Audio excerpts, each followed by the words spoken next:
Salam sejahtera Malaysia, terima kasih kerana menonton video-video dalam channel ini. Sebelum kita mula, jangan lupa untuk tekan tombol subscribe, share, like dan komen. Let's go! Salam sejahtera dan salam perpaduan kepada seluruh rakyat Malaysia. Berita panas malam ini dipetik daripada BH Online bertajuk Usamain isu agama, kaum jika junjung institusi beraja. Berita penuh, Tita Sultan Selangor, Sultan Sharafuddin Idris Shah dan Sultan Terengganu, Sultan Mizan Zainal Abidin mengingatkan semua calon dan penyokong parti politik berkempen secara sehat, menunjukkan akhlak baik serta tidak membangkitkan isu agama dan kaum pada pilihan raya negeri PRN sangat signifikan selepas memperkenalkan Dewan Undangan Negeri DUN dibubarkan.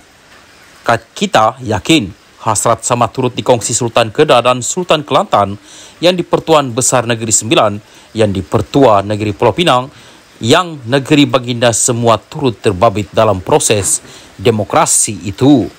Hakikatnya, peringatan Sultan Selangor dan Sultan Terengganu itu tidak hanya terpakai kepada pemimpin, calon dan jentera parti politik atau gabungan yang bakal bertanding, bahkan perlu diberikan perhatian semua termasuk penyokong dan individu yang berselindung di sebalik kedudukan pempengaruh atau pengguna media sosial. Kita melihat isu agama dan kaum dibangkitkan pada kempen pilihan raya selalu dibubarkan lagi dengan semangat dan kegairahan penyokong untuk mengulas sesuatu kenyataan berbaur, dan kedua-dua elemen itu bahkan menambah lebih ibarat pepatah hendak memadam api tengah menyala, disiramkan minyak pula ke atasnya. Pada masa sama, pemimpin parti politik sendiri perlu menunjukkan teladan baik dengan memastikan kempen dilaksanakan jentera masing-masing tidak mengeksploitasi isu agama dan kaum serta tidak boleh berlepas tangan serta berselindung di sebalik alasan bukan pihak kami mulakan atau tidak mewakili parti. Mereka perlu bertanggungjawab terhadap sebarang kempen yang boleh membangkitkan atau mengapi-apikan isu sensitif itu serta mengarahkan jentera agar mengikut lunas undang-undang serta mendukung rukun negara terutama kesopanan dan kesusilaan. Kita mendesak pihak berkuasa untuk menubuhkan pasukan khas, membabitkan Suruhanjaya Pilihan Raya SPR, Polis, Suruhanjaya Komunikasi dan Multimedia SKMM serta pihak berkuasa tempatan PBT bagi memantau sebarang kempen sama ada dalam bentuk teks, gambar maupun video yang memanipulasi sentimen agama dan kaum. Kita tidak mahu mendengar lagi alasan seperti SPR tidak ada kuasa perundangan sedangkan ada akta kesalahan pilihan raya yang jelas melarang kempen seumpama itu. Selain peruntukan seperti akta hasutan, kanun keseksaan dan akta SKMM. Kita tidak mahu kempen mengeksploitasi isu agama dan kaum seperti berlaku pada pilihan raya umum ke-15 berulang lagi kerana resiko sangat besar terhadap keharmonian masyarakat serta keamanan negara.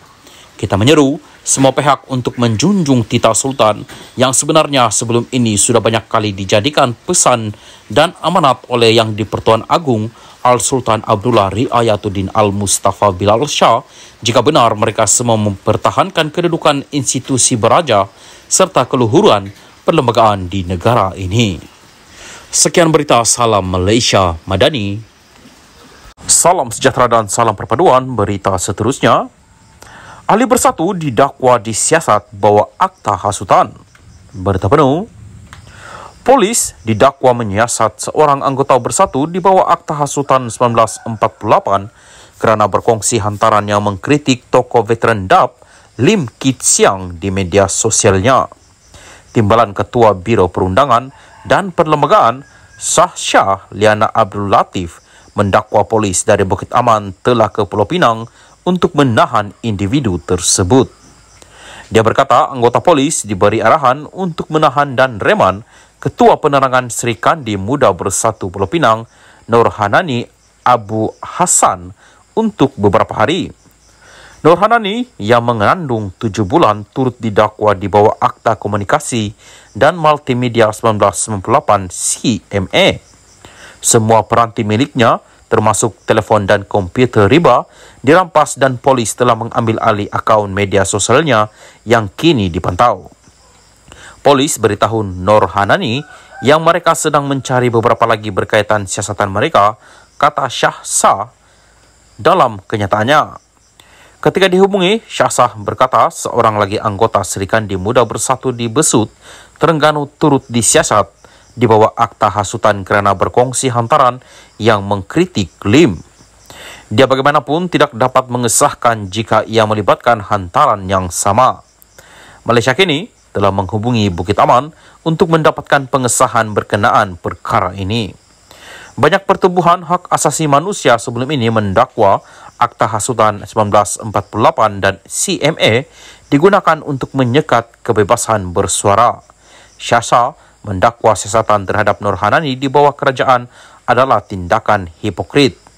Sepanjang PH menjadi pembangkang, kerajaan ketika itu sering dikritik kerana guna akta hasutan terhadap seteru dan orang awam dengan menggesa agar akta itu dimansu. Ketika PH jadi kerajaan pada 2018, Timbalan Pengurus SIDAP Gobind Singh Dio menggesa agar akta itu dimansukan, memandangkan ia merupakan pendirian parti itu. Kenapa dia dan rakan-rakannya dalam PH berdiam diri sekarang? Soalnya, Syahsa turut mempersoalkan jika kerajaan pimpinan PH hari ini telah bertukar nada berhubung akta hasutan dan kini menggunakannya terhadap pembangkang dan para penyokongnya.